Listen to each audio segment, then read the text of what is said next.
Carbon fiber, cars and flyers, bronze fibers, cars for hire. Hello everyone and welcome to this Tuesday's tutorial. First of all, I would like to thank all of you. We've reached more than 700 subscribers and more than 13,000 channel views with just 4 videos, which for me is amazing and it just blows my mind. And I would like to also special thank all my patrons for the support they give me. Thank you guys, you rock. Today we are going to do carbon fiber inside Houdini. Carbon fiber is one of my favorite materials and it's always great to render and to make setups that grow it and make it into interesting shapes. So a couple of years ago, like 2 or 3, I did this project for a company that does pocket knives. And since then I feel like I've progressed quite some in my understanding both of Houdini and especially in this type of like fiber style setups. So today I'm going to show you how I made this small scene.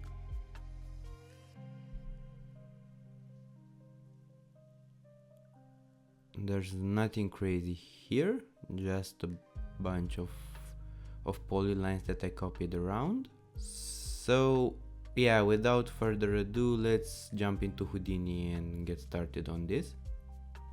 Okay, so here we are in Houdini, and before I walk you through the setup, I feel like it's really important in order for you to understand how this works, to understand the sine function. Sine function is a trigonometric function. It's the brother of our old friend, the cosine function we used in the cymatics tutorial.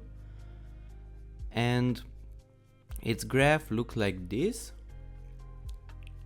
You can see that it goes to 1 and then it goes back to 0 and then it goes back to, it goes down to -1 and then back to 0 with a 2 pi period. This is important.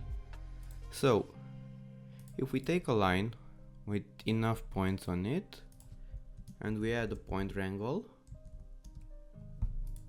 and we map its height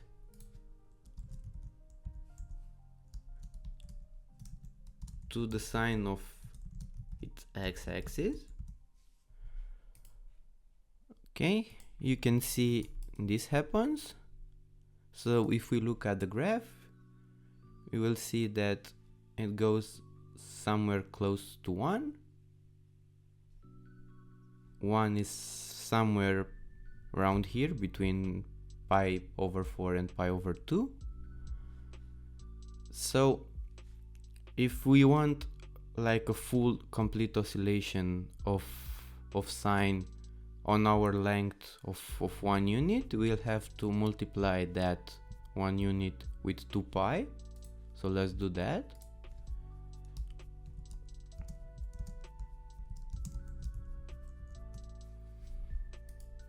Okay, and now we have a full oscillation. Let me make the amplitude of that smaller by multiplying it with something small. Okay, and now let's say that we don't want only one of these, so we have to copy it around multiple times. We want more of them. We just have to multiply here one more time with however many oscillations we want during our 1 unit of length. So here we have 10 complete oscillations.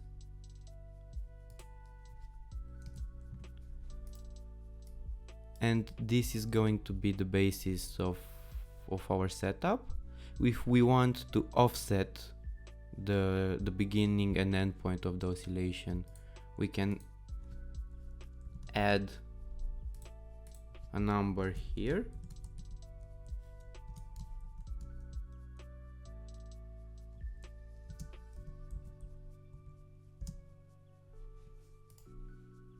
Okay, and if we change this number, you will see that we have an offset. This is also going to be important. Okay, so coming back to our setup, we have again a line with a lot of points for resolution, which I am copying 40 times over a length of 2. Then I'm creating a connectivity attribute, class attribute using the connectivity node. After I created the class attribute, I am creating more copies of those lines. So we have like a really packed together pattern here. Then I have a for loop which runs on the class attribute we created here. And inside the for loop I have this wrangle. This is just reading the current iteration the for loop is at. And here you will see that we have the sine function, again with the exposition multiplied by 2 pi, multiplied by 10, so we have 10 complete oscillations. And then for each iteration I'm offsetting the current position by half a pi, which is basically a quarter oscillation, because if you remember a full oscillation is 2 pi. And then I'm just scaling down by an attribute. And if we look at the complete for loop, you will see that we have our pattern here with these diagonal lines which are created by this offset we created here. After this, I'm just centering the pattern and I'm stretching it by 2 in the x direction. I'm rotating it by 90 degrees and then I'm offsetting it by 0.05, and I'm also scaling it down in x so it's mirrored. And if we merge those two together, I'm not sure it's going to be that obvious. We have our pattern here. If we add like a sweep node,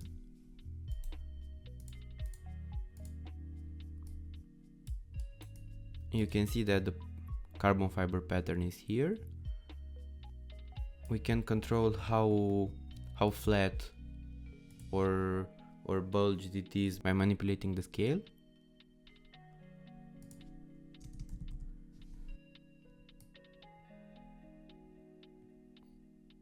I think this would be more accurate carbon fiber. Here in my render I feel like I've pushed the scale a bit too much, but it makes for an interesting looking scene because it has more like height and more that adds sort of more contrast to it. Okay, now I'm creating a connectivity one more time, so this time we have a class for each of the small lines, because before now we had a connectivity class for these pairs, for these sets of lines. Now the reason I'm copying this 40 times here is because for each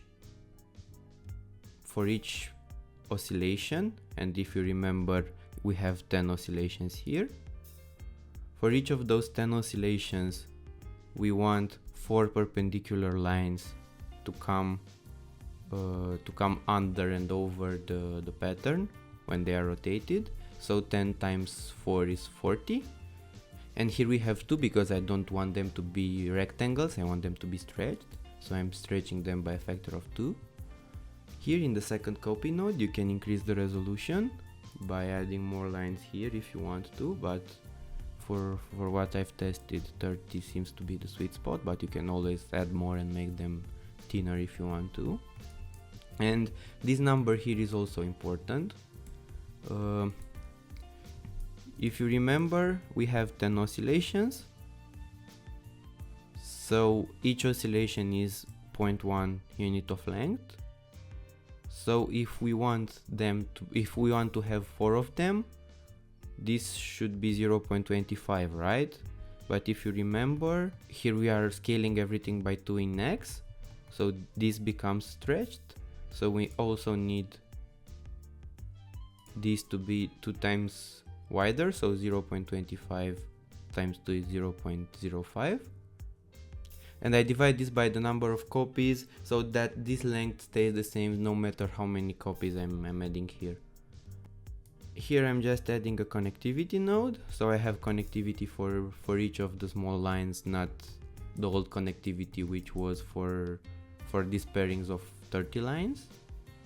I'm resampling to give this noise more resolution to work with.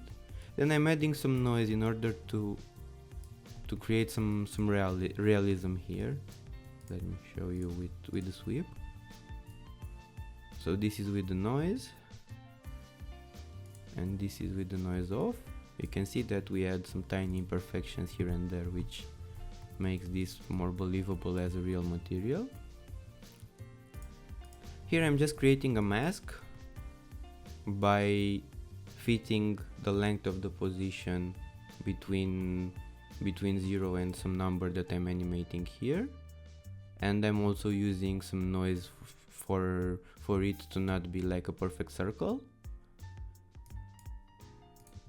Here I'm randomizing the width attribute, which is an attribute that Octane uses in order to control how thick or thin these wires are going to be when rendered.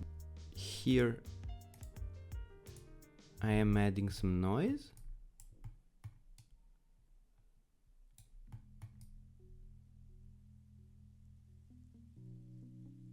And also, really importantly, here I'm multiplying by CD, so by the opposite of CD actually, so the white lines are get closer to 0, get thinner, and the closer they are to black they are more thick, and this creates the effect of growing.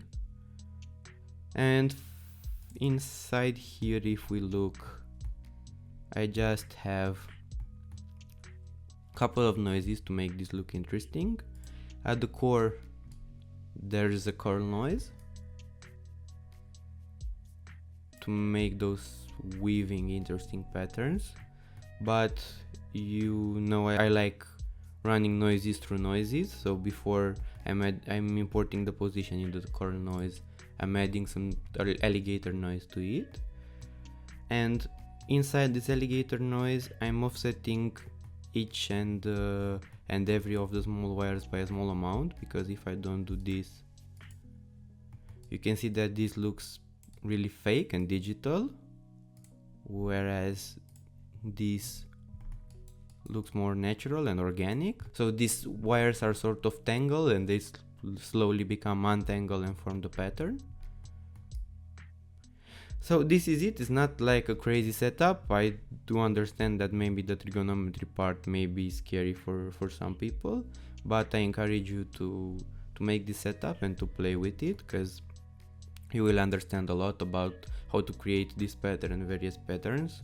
Also, if you have the time and want to, because it would really help you better understand how this is working, I would encourage you to make an HDA out of this, in which you can control like the size of the square and how wide or thin you want the braids to be, and so on. And yeah, this was this week's tutorial. I hope you enjoyed it. Once again, thank you for everyone who supports me, and especially thank you to everyone on Patreon.